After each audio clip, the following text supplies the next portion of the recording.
100 000 personnes, peut-être un peu moins, peut-être un peu plus, en tout cas tout ce que pourra contenir le stade de l'Ouest ici à Nice, eh bien ils seront là, elles seront là, ce soir à partir de 16h dès l'ouverture des portes. On le sait, aux États-Unis, en Angleterre, c'est la ruée vers les concerts de Madonna. Regardez ici, les laissez-passer, non pas pour pouvoir assister au concert, mais pour pouvoir aller derrière les coulisses et peut-être rencontrer de très près la star des stars. La star des stars, c'est ainsi que l'ont baptisé mes confrères journalistes, aussi bien en analysant le comportement sociologique de tous les fans de Madonna, qu'en regardant cette jeune fille et en traçant un portrait de cette jeune fille qui a connu Paris puisqu'elle était parmi les choristes d'un chanteur français. Elle a vécu un peu à Paris, elle a découvert la chanson, elle a beaucoup dansé, de la danse classique, et puis aujourd'hui elle est, j'allais dire, le pôle d'attraction des foules du monde entier. Elle parle peu, sa tournée s'appelle « Who's That Girl ?», c'est-à-dire « Qui est cette fille ?» Eh bien, nous vous proposons aujourd'hui sur la une de la découvrir. Voilà, dans quelques instants, Madonna va parler sur la une, en exclusivité pour vous, avant le concert de ce soir à Nice. Alors, pour mieux connaître Madonna, écoutez Madonna.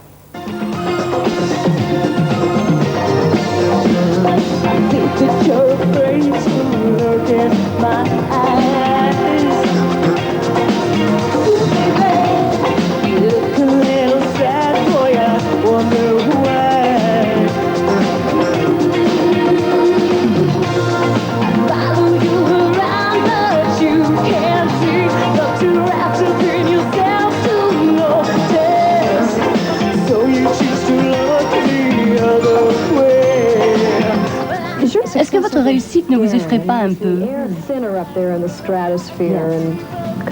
Si, bien sûr. Je sais qu'il y a plein de gens qui font attention à moi et qui surveillent mes moindres faits et gestes. Et je m'en aperçois plus que jamais quand je donne des concerts dans des stades. Alors là, quand je monte sur scène, je vois 65 000 personnes et je ressens, vous savez, j'ai une énorme responsabilité. C'est du trac? Non, non, mais ça y ressemble. Vous savez que vous avez vendu un certain nombre de disques ou que plein de gens ont acheté des magazines. Mais c'est complètement différent de les voir tous réunis dans une salle, de sentir leur présence et de savoir qu'ils veulent, qu'ils sont tous là pour obtenir quelque chose de vous.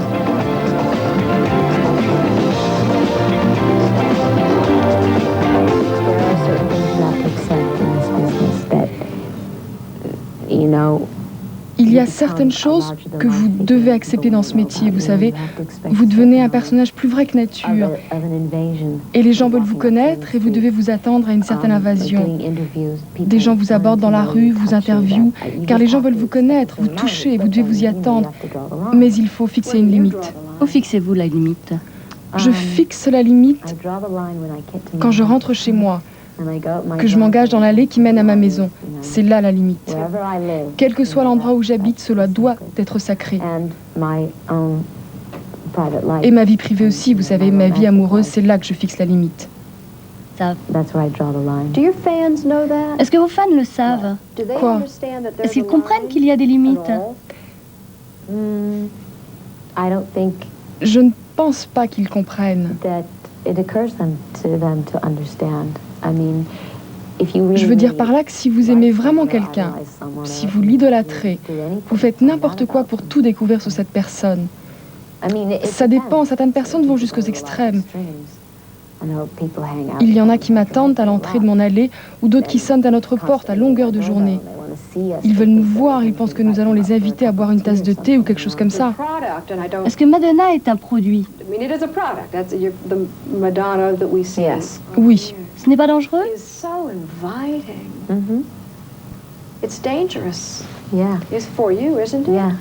Si, mais en fait, cela ne me fait pas tellement peur. Ça doit être provoquant, vous savez. Mais cela ne doit pas être seulement provoquant sur le plan sexuel, mais aussi d'autres façons. Je ne pense pas à cet aspect-là, vous savez. J'aime provoquer les gens, mais je ne pense pas au danger que cela peut représenter. Et s'il y a danger, cela devient excitant pour moi. Fire hydrant, fire hydrant, fire hydrant. Excuse me, fire hydrant. the bank first. No. We did one of your things already. We murdered the pimp and the fat man. Now it's time to do one of my things. Is that what you're upset about? Should I tell you something, Trap? We did the world a favor. I mean, those guys were scum. Hey, they weren't even scum. They aspired one day to be scum. Nikki Finn. Dans le film Who's That Girl, vous interprétez le personnage de Nikki Finn. Pourquoi avez-vous accepté ce rôle?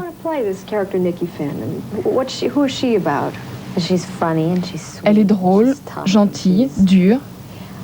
Elle est à la fois à l'aise et vulnérable. Elle a plein de traits de caractère très intéressants. Vous vous identifiez à elle? Elle est pleine de ressources et elle est drôle. Et je crois que je suis drôle aussi.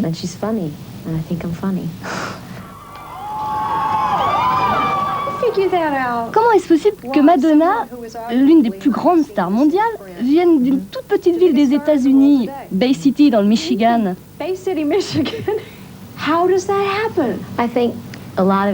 Je crois que tout cela vient de l'imagination et de l'immense désir que j'avais de me défaire de cet esprit petite ville et de partir, d'être quelqu'un, parce qu'on a l'impression de rater quelque chose. Je pense que venir d'une famille nombreuse y est pour beaucoup. Combien de frères et sœurs? 8 frères et sœurs. Et vous savez, il y a une sorte de rivalité entre les enfants. Chacun veut attirer l'attention des parents. On ne veut pas mettre les vêtements trop petits des aînés. Vous voyez ce que je veux dire? On veut singulariser, on veut qu'on nous porte une attention toute particulière.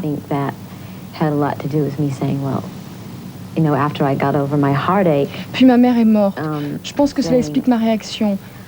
Après ce grand chagrin, je me suis dit qu'il fallait que je sois très forte, sans la présence de ma mère, qu'il fallait que je me prenne en main.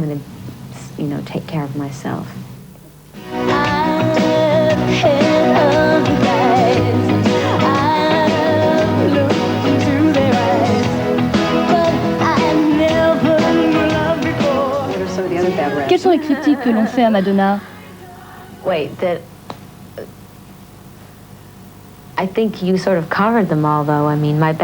Je pense que la critique que je pourrais m'adresser est que je n'ai pas vraiment de talent, que j'ai simplement tendance à aimer me faire mousser et avoir une bonne publicité.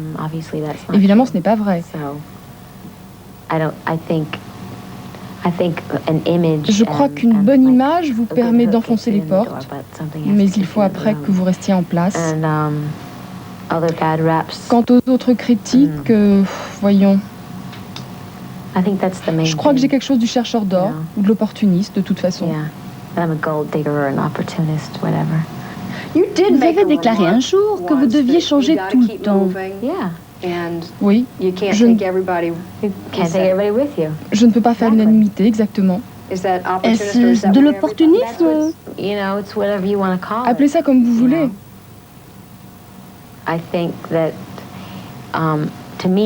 Pour moi, un opportuniste est quelqu'un qui choisit bien son moment et qui obtient le maximum, sans avoir l'intention de porter préjudice à quelqu'un. Et les gens, n'y a-t-il pas des gens que vous avez oubliés?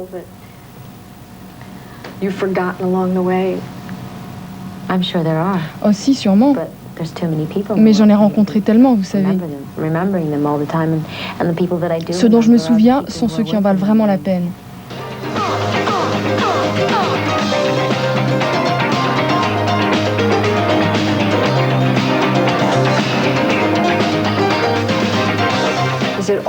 Est-ce ce dont vous rêviez lorsque vous étiez enfant? Non. Comment aurais-je pu rêver de tout cela? C'est mieux, c'est plus grand que tout ce que j'aurais pu imaginer. Si je savais ce que c'était, est-ce qu'à votre avis, j'échangerais ma place contre la vôtre? Oh non. Et pourquoi? Parce que le travail est dur. Je ne sais pas, je pense qu'il faut avoir un ego énorme.